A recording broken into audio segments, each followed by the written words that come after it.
Hello, this is Professor Catherine Close, and today we're going to chat more about implementing accounting information systems, which is a big part of an accountant's job, whether they work in a corporate environment, a government environment, or consulting clients as a CPA. So let's get started. So in our book, we're looking at chapter 6, implementing systems. And I'm going to speak in these chats, as I always do, is very high level and share some real world work stories with you. So when I think about implementing systems, I have done many over my career.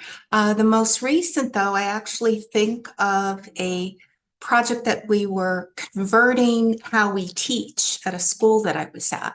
And we had to change out a lot of our systems. So you'll hear me talk about different scenarios from different times that I've implemented systems. But really what begins when a business, and some of you said this in the chat, your businesses are changing systems. They're going through the process of bringing all those legacy best-of-breed systems together and trying to either totally replace them or figuring out ways to integrate them. They might be looking for other softwares that they can still plug certain unique components into, and some are opting for comprehensive ERPs that include finance, but that also include customer relations management, supply chain management, and other types of operations management that can help us even as accountants, right? But the accountants need to kind of know the entire system.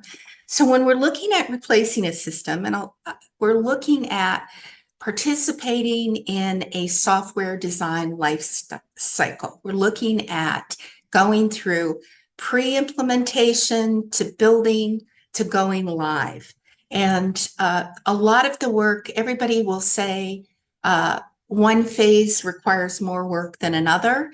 I'm probably actually on the side that it is the planning, analysis, and design phases that actually are a lot of work.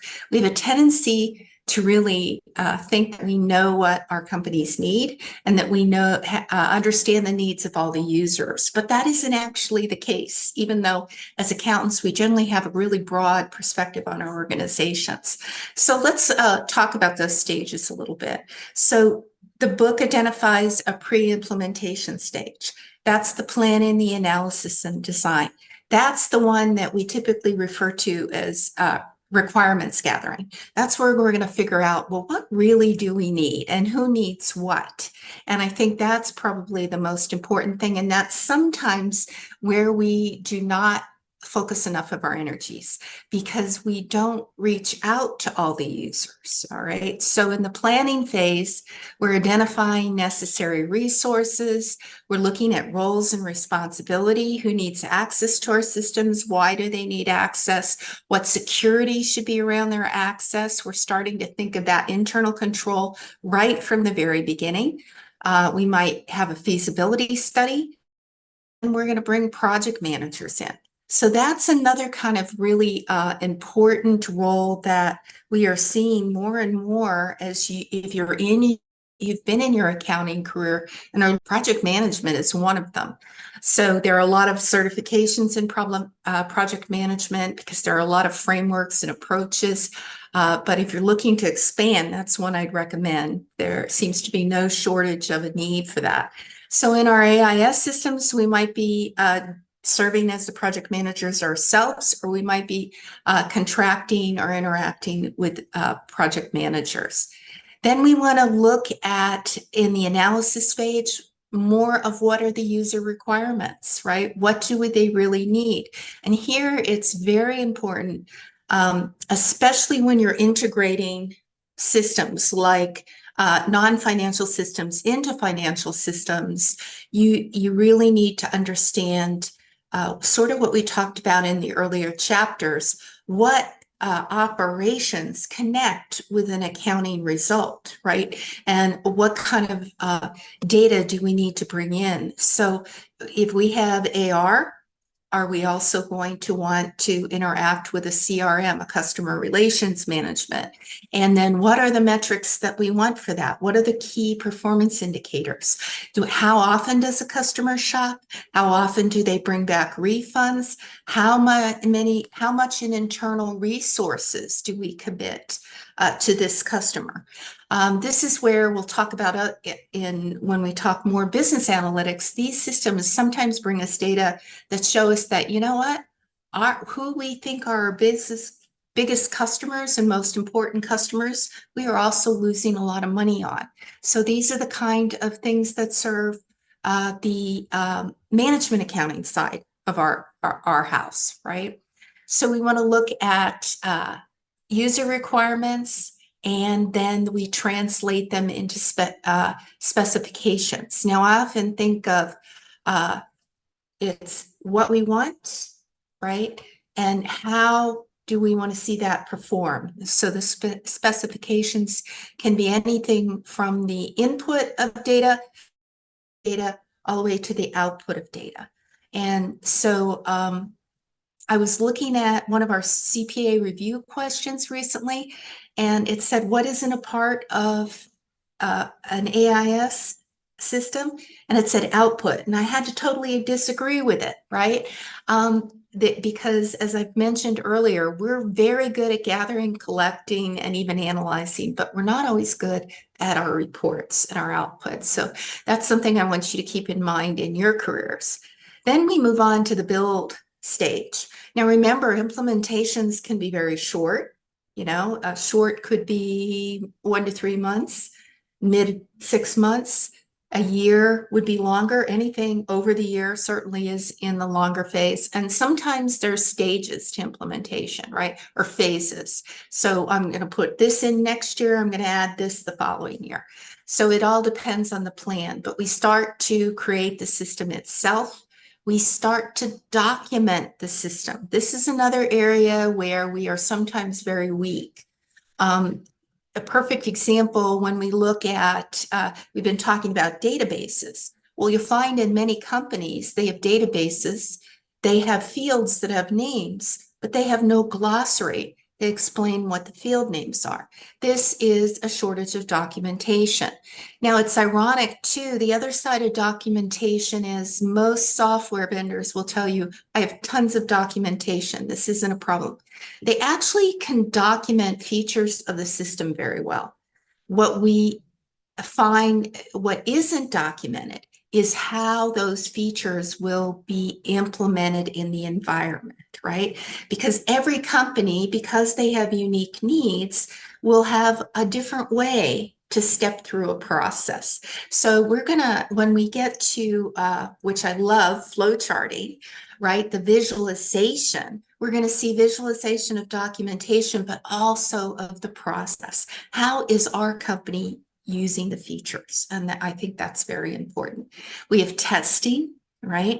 So test cases, test reports, defect reports, all of this is important, right? We want to, a lot of times we'll start by testing about, and we're going to get into this implementation methods, right? We'll look at what was the last thing that came out of this system, right? And if we replicate it in this new system, do we get the same results? So if you're really confident with your older system, you should get something equal or better in your new system in terms of output. You can do that terms in sample transactions, which would be cases, and structuring your reports to see if you get similar results on your reports. And the providers are often very good at running what we call defects, or we would call it an audit trail report in some regards. In some regards, audit trail reports are like defects, but things that show us alarms, right? That we audit by exception. We see, ooh, this sticks out, so we're going to go back and look at it. Then there's the go live part, which to me, in actuality, that's, always a little stressful. Your reputation is hanging on that to a certain extent, because the final result, right, is that we roll this system out to the users, and how do they react to it? Are they using it? and how are things going. I mostly I'm pleased to say, have successes in my career, but I always go back to one that I thought was a real failure. And this was implementing what we call the time and billing system in a consulting organization. There's a motto I like: time is money, right? Time is money in certain organizations, especially service organizations. So how much time your labor spends is significant. So the people working in these industries have to fill out timesheets, and they have to code them to either clients or tasks or things like that. And I went through the pre-implementation stage, socialized it well, let people know it was coming, went in, installed the system, tested the system, did everything I needed to do. But ironically, and I'm not blaming this on anyone, but it's a key it's a key idea in implementations is for implementations to be successful, support has to come from the top, right? So even though I was second in the company, our CEO didn't want to keep time, didn't want to do it, right? And when others got wind of that, and this was only a medium-sized company, so they got wind of it pretty fast, then everybody else in the company didn't want to do it either. So I wasn't getting any support for them to use the system. And of course, any system, when you get into the biggest in the go live and beyond in the implementation phase, is training. There has to be training, training, training. And the more training, the better. And there has to be a lot of support from the top and from the implementation level. So as controller, I would go around and sit down and I would help people with their timesheets and that. So, but it was a very rough rollout. It probably took maybe 3 months longer than it should to get the company to adopt. And they finally did adopt. And then later on, we would see time and billing be integrated into ERP systems. And maybe because at that point we were working at two separate systems, when it became integrated, it became even a little easier for users. So you may have some, user resistance. You may have tension in the implementation phase that you have to address. And then, of course, notice that the documentation talks about policies and procedures, right? So this is how we are going to use this. This is what our process is and what are the rules around the process. And then when we get into maintenance, it's letting people know there will be regular updates and maintenance to this. There may be changes to policies and procedures. You have to follow up with updating the documentation. So that's the other thing that I see a lot when especially when I visited as a CPA visiting clients. The last manual, the last update they had was 10 years ago, 5 years ago, when the system was put in place. And that can be kind of problematic for users. We also have different roles in the software development cycle. So this is an article that talks about, who are we going to have in there? We're going to have the business analyst, right? We're going to have somebody who may be, but this can also be you, right?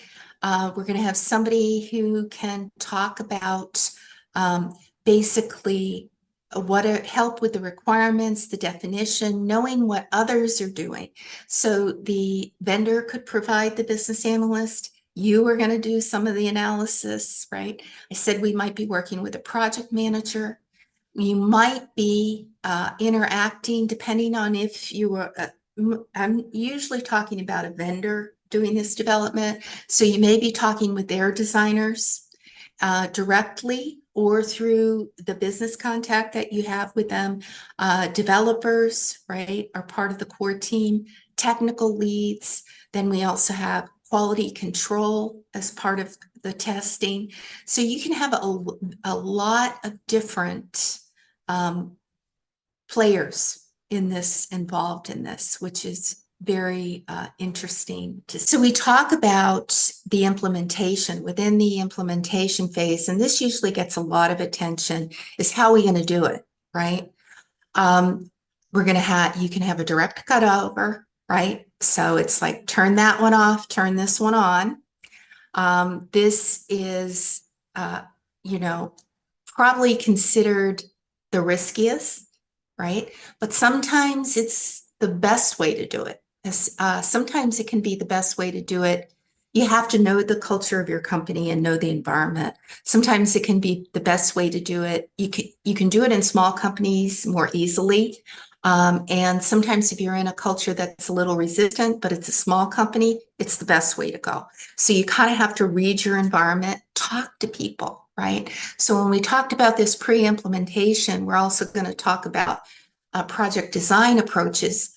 I'm in favor of getting all the users in the discussion as early as possible, so that you are identifying the requirements. Think about your own work history. Have you ever had, you might be an implementer in the organization. You're the one who has to carry out the work.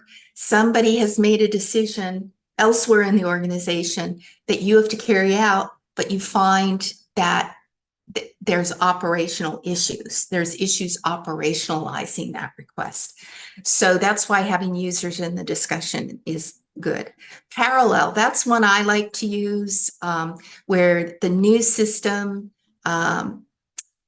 begins to be used before the old system is turned off. So this is, to me, is a great, very classic accounting check and balance thing, right? Is how I would do it in here the same or better, right? And I want to emphasize better, right, than what I'm doing in my old system, because the goal of changing is improvement, usually continuous process improvement. So this is one, but you're going to be maintaining both systems. So here's one of my stories, right? I was at a firm that was purchased, and we heard this example earlier in our studies. So the firm was purchased. They brought the two companies together. I was the accountant. My original company was on one system and the new company was on another. I literally had a setup over here on the left side of the office for the new, their system, and one for our original system. I would actually my group would slide our chairs back and forth from side to side, running the two systems. And then within a year of the merger, and it looked like it was going to be successful, I was able to pick a new system and combine the best features of both, that met the needs of the new combined company. So it can be very interesting to run parallel. There's expense, the risk is lower, but the cost is higher. There can also be phased, which is also, it's kind of a middle ground, but I think it's a very good approach. Start with your heart, your core, right? And then start seeing, once you have that really working smoothly, see what other things would bring those additional benefits to your operations. So that's why you'll see in the ERP systems, they often start with the financial core, then they'll move out to the vendor module, they'll move out to a CRM module, they'll move out to supply chain, they attach time and billing. It depends on the needs of the company. So we used to call that modular systems or modularized. They still call it that, but it's a phased approach to building what you need eventually. And then there's often a pilot, right? This again is moderate risk, right? Moderate cost, moderate risk. The issue with pilots, first of all, I think they can be, right? So before I attach the time and billing system, let's pilot and see if we can get people to use it. That might have been a lesson I could have learned, right? Or if I had known more about this kind of thing earlier in my career. But I think there's a downside to pilots for me that I've seen in organizations. The downside that I see to pilots in organizations is things always seem to remain in the pilot stage, this testing, and there isn't that drive or commitment to get to something that is a mature solution for the entire organization. And you have a lot of disconnected pilots. So I do like that one, but I think you should use it selectively. You use pilots a lot when you're maybe a little unsure if you have the talent and the resources, this is my opinion, to on uh, full blast, full steam right away. So you want to see, how do I do in a more controlled environment? And then if you do well, you can start to ramp it up. If you don't do well, you learn from it, repilot it, right? But I think, we should make a commitment to our systems that ultimately we have something that benefits the entire organization. So when we're looking at the overall projects, there's something called project design approaches. And the two that we deal with most often is waterfall and agile. And we can look at these carefully in the book. Please do. You're going to see that waterfall is very traditional. It's very sequential. The drawback I think we see to waterfall a lot is not enough input from the users in the earlier phases, right? And because of that, you have ideation and implementation, and something can go very wrong in the end because you haven't been adjusting your course along the way, right? So the waterfall at the end, the trouble is you can have high risk of the system not being accepted. And that's because not enough kind of users or mini tests of the system were in the process as you go. And that's why now you hear more about agile development and what we call Scrum, which is breaking the system development down into little mini short projects or cycle of works. And when I talk about one of the last implementations I saw, that it was a tough haul. It was kind of hideous. It started under a waterfall design. And that's when when it fell apart, that came the realization that not enough of the users and not enough of the community had been engaged in the planning, analysis, design, the testing, right? So we went to an agile and a Scrum approach. Big difference, right? Had to start over, but we brought the users to the table. We'd solve around one requirement, solve around another, then connect the requirements. So that's why I like this diagram. It's this connecting the loops, right? Connecting the scrums. And then hopefully by the end, you've delivered the implementation that you want to deliver. So the other concept when we're talking about implementation is under that whole design of that beautiful system is that database, right? Which we've been talking about. So what kind of database do we need for our system?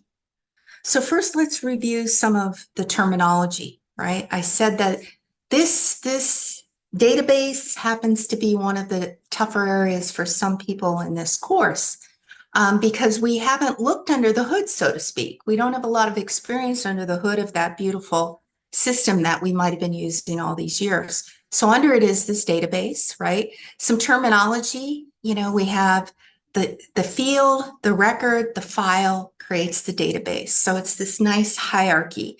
So in the field, we have those bits and bytes, those characters, right, that are part of a record. And the record then has related fields, right, that becomes an individual instance of an entity. So customer record in accounts payable or accounts receivable or payroll. And all of these records can be grouped together into a larger entity, and then all the customer records go into a database. So maybe while you're studying, think about if you're in AR, AP, payroll, even the general ledger, if you have experience in those, think about how they might be structured, right? Our accounts receivable is built on our customer records. Our customer records, right, are all put together into that account called accounts receivable. That's why we call it subsidiary ledger, right? Because accounts receivable is the grand total that we see in the general ledger, but under it is a database. It's all these beautiful records, right? The databases, so everything in the database should somehow relate, right? In our AIS systems, they're financial. They're relating based on financial, and then we have this wonderful new layer of kind of operational information. When we think about databases, we think about relational versus non-relational. So when we're looking at relational databases, relational versus non-relational, right? So I'm going to focus on relational because that is the most common that we find now, in that we have connections between fields, between records. When we look at the example, right, data modeling, to the right, we can see we have a customer table, we have an orders table, we have a products table, we have stores. You've already seen this in the data that you've been working in class. They have connections, right? And it's where do they connect and how do they connect, right? So we have, because we can't put it in all one big record. And this is how it originally was, one big record or file that our systems had to scan and scan and scan. Now these tables can talk to each other, right? So it makes finding things easier. We also have object-oriented databases. Object-oriented was a big breakthrough because I'm just going to equate it to the drag and drop, right? The idea to move things around. When Crystal Reports, right, was a report system that was very popular, but it was hard to use when it first came out because it was a breakthrough to start to think about being able to drag and pull into fields and into report structures and things like that.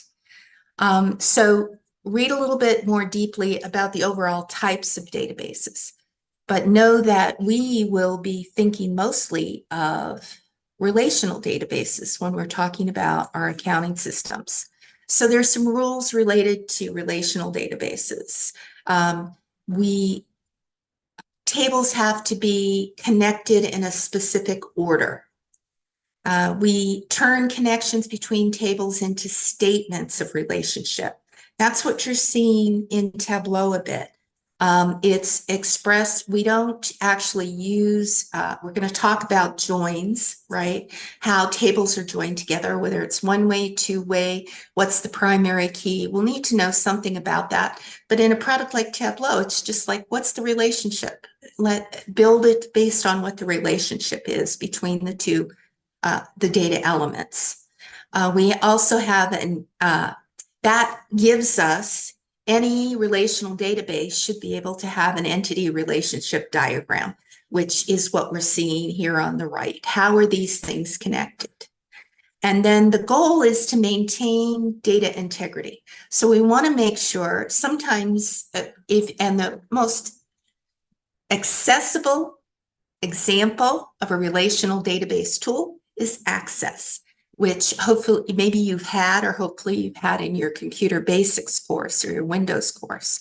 But that really, if you remember, it was all about, sometimes you put things in and it would tell you that a link was not there or a link was incorrect. So this is where we want to maintain. So we need to know what tables should be connected and how they should be connected. And are they connected in one direction or two? And, kind of, we can get help with that from our data designers, but it's good for us to know it at a certain level. And then we want data redundancy is when the same item appears on multiple tables. That's okay though, but we're going to identify that oftentimes when the same information appears, we're going to have a link between tables.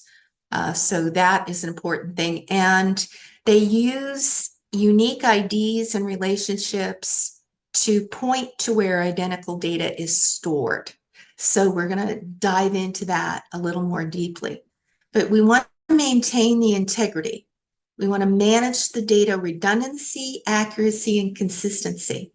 So while we can have data, the same data be in multiple tables, we actually want to reduce that as much as possible, right? So when designers are designing the databases, they actually may create different and unique tables to reduce the redundancy, right? So we do want to manage that, because otherwise every time, and I am speaking on a very, kind of easy to understand level, because I'm a user, I'm not a data designer, right?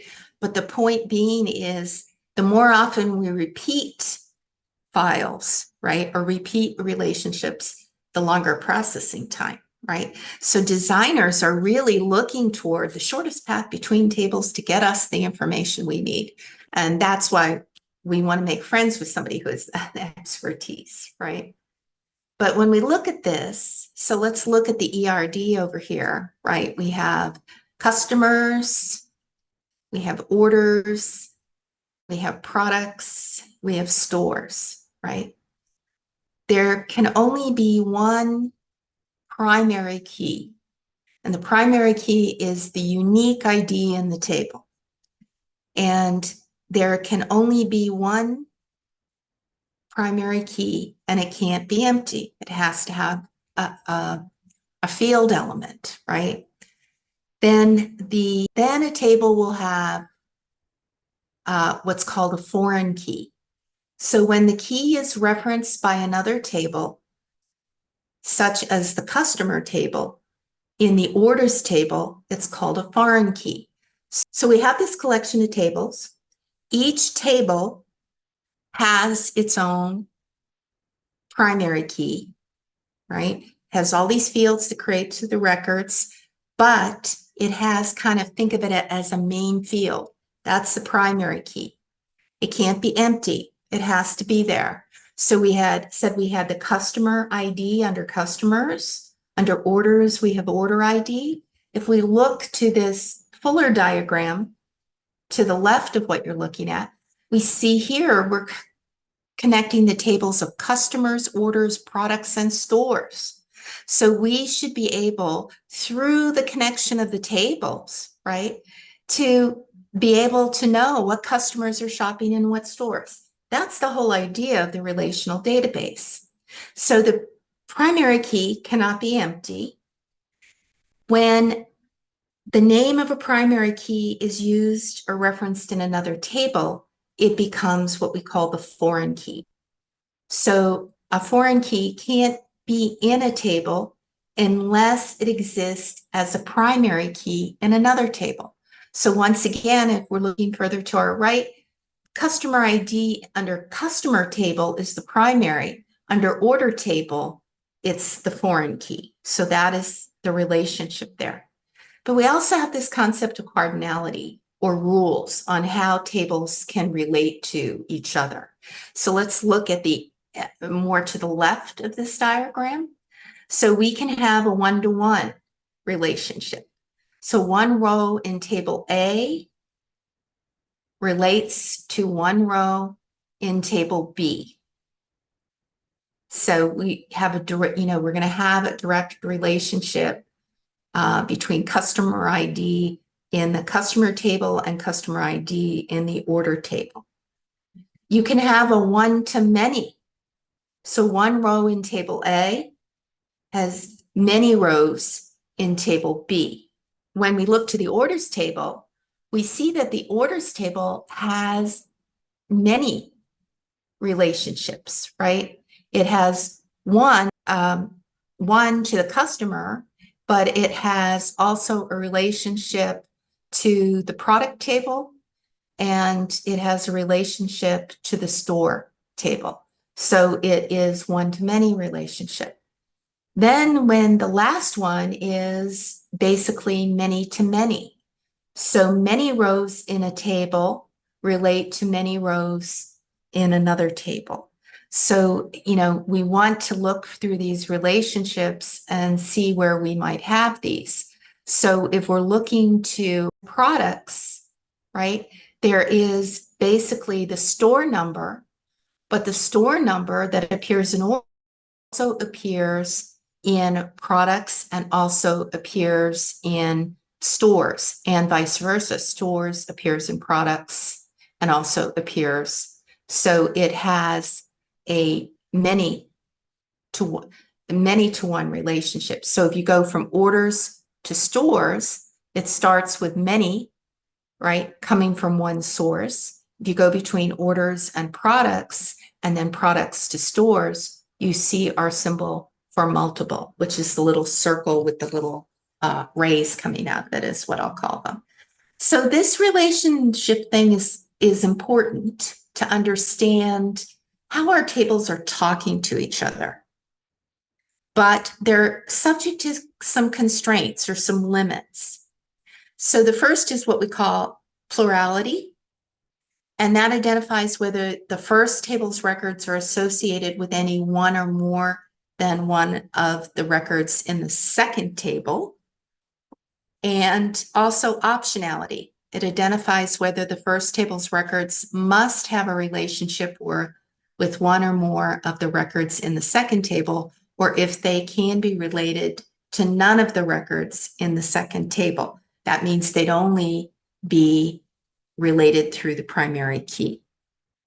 So this is something that you just kind of have to sit down and noodle through, look at the diagrams. I think what's nice about Tableau is you don't have to, unless you want to, you don't have to worry too much. You can clearly see the fields in your tables, and the tables are your records. You can see those identified, see where they overlap. You have this object-oriented drag and drop of the little pills to create your table. And I think the other, issue there too is we don't have to define it by, is this a primary key? Is this a foreign key? This is just lingo that is underlying all these concepts. We can just say, here's the relationship. This one's connected to that one. So it's a little easier to identify. So if we look at it, let's look at an example from a practice. A customer places an order. So one customer may place many orders. So under the idea of plurality, if we linked the tables, we're going to have a one-to-many, right? We're going to have especially one customer to many different orders. It could even get as complex as ultimately many different stores. But if we look at the feature of optionality, customer hasn't purchased anything. They may have a primary key in the secondary table, but they're not going to have a relationship with any of the other keys, any of the other fields.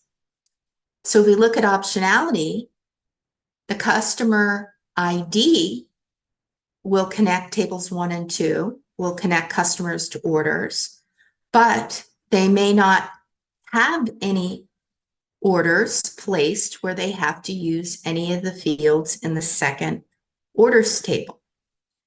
If they have one order is placed by one customer, we definitely have a one-to-one relationship between what's in the customer table and the order table.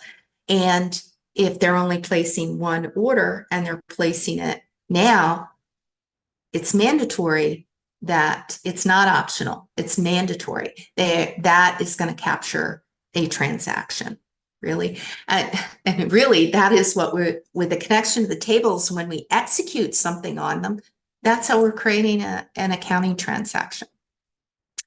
Stay focused. I hope these overviews help. Remember, I said they're more meant as discussion and overall summary. You have to dig into the details. So I will see you next time.